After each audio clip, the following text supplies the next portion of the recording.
Hey guys, this is Miriam at High Life Auto. I am out doing a video test drive on a 2010 Nissan Altima. If you've never been on my video test drives before, the way it works is I drive the vehicle on video and I tell you what I see, hear, think, smell, and feel to give you the best indication of being in the driver's seat without actually being in the driver's seat.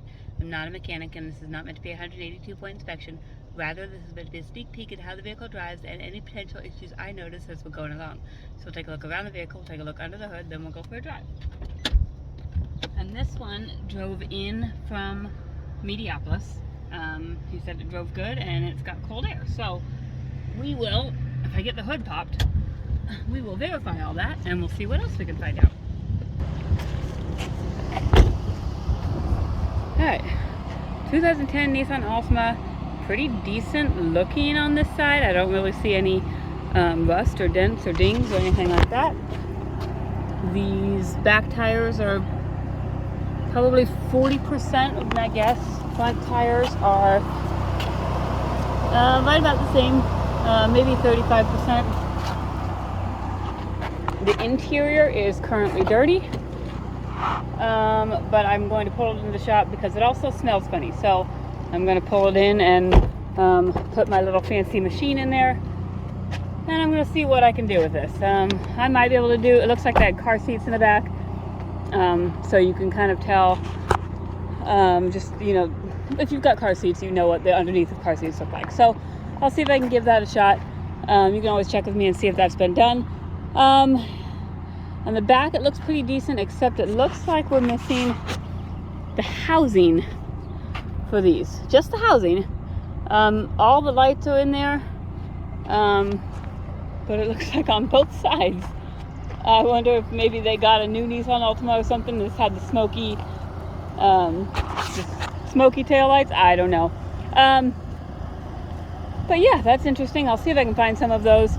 In the meantime, that's what it is. You can always check the description and see if I have found any and where we're at on that. So, but otherwise, as far as rust goes and dents and dings go, it's in pretty good condition.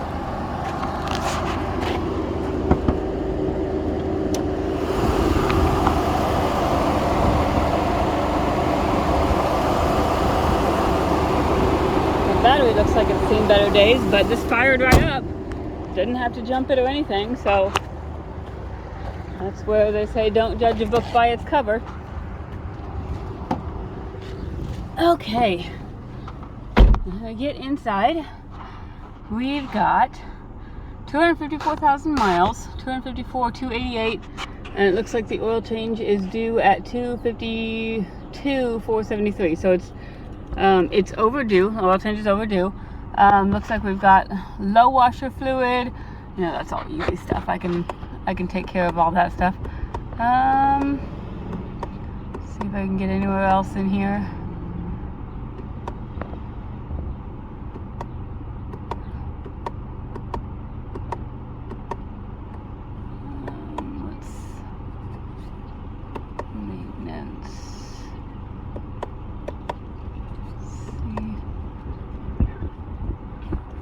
Okay, that just is how you can set it. Okay, so this over here, we've got a seatbelt light, a low tire pressure light, a service engine light, and then the little triangle just says that there are warnings. And so obviously your warnings are low windshield wiper fluid. So there's that. I cannot check the service engine light because I have not figured out how to use Matt's computer yet. So you can always check the description and see if I get that done sometime in the future.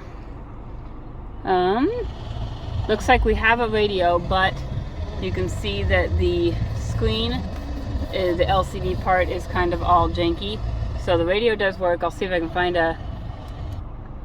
And that's when there we go. So we have a station that comes in. I met Craig at a church called Redeeming Grace.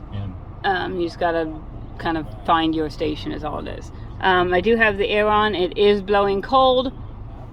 Let's see. Let's try my windows. My passenger side window does work, I believe. It does.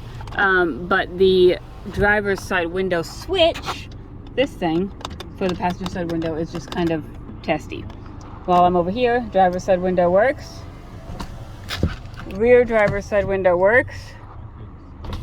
And the rear passenger side window works. We also have a sunroof, which works.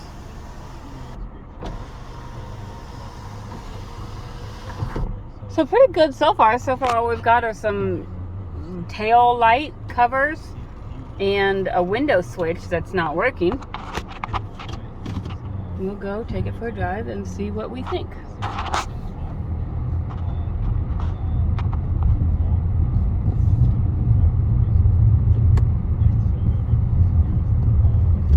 Let's see if this one beeps at me for no seatbelt.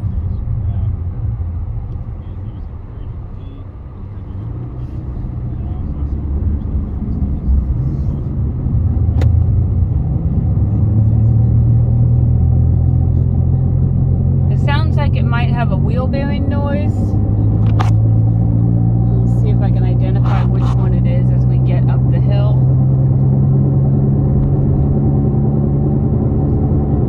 It could be like road noise from tires and stuff, but it sounds more like wheel bearing to me. But it has good power. And in case you haven't heard my spiel on CVT transmissions before, Nissans have CVT transmissions. Which means they're continuously variable transmissions, and so that means they don't shift the way that we normally expect transmissions to shift. They're always shifting. And so when you look at your tachometer, if you're one of the people who look at your tachometer, you'll know that you'll realize that it matches the pressure that you put on the gas pedal, as opposed to normally you'll see it shift up to 3 and then down to like 2 and then up to 3 and down to 2 until you get into overdrive where it kind of hangs out at about 2. So it's just a little bit different. It never fails. I've always got somebody that comes in and says, hey, your transmission is slipping, and then I explain to them the situation. And so if I explain it now, we get it out of the way. Okay, driving smooth though, other than that wheel bearing noise. I don't hear anything else. I don't hear any struts or anything like that. My left turn signal works, right turn signal works, windshield wipers work. I'm trying to identify this wheel bearing. It gets pretty loud when I go to the passenger side. It gets quieter when I go to the driver's side.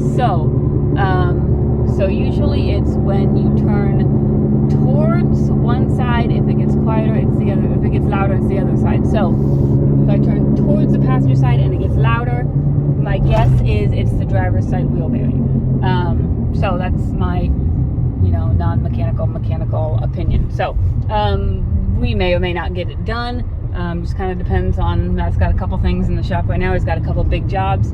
But so wheel bearing and some tail light covers. Let's try the horn. Horn works, and let's figure out the cruise.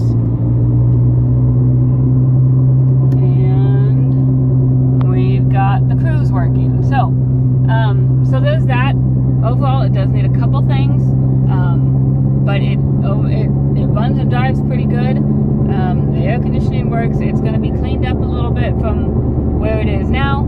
So if you guys have any questions, hit me up. You can check the description and see if anything's changed, and we'll kind of see where we're at. My cell phone is 309-267-7200. Thanks, guys.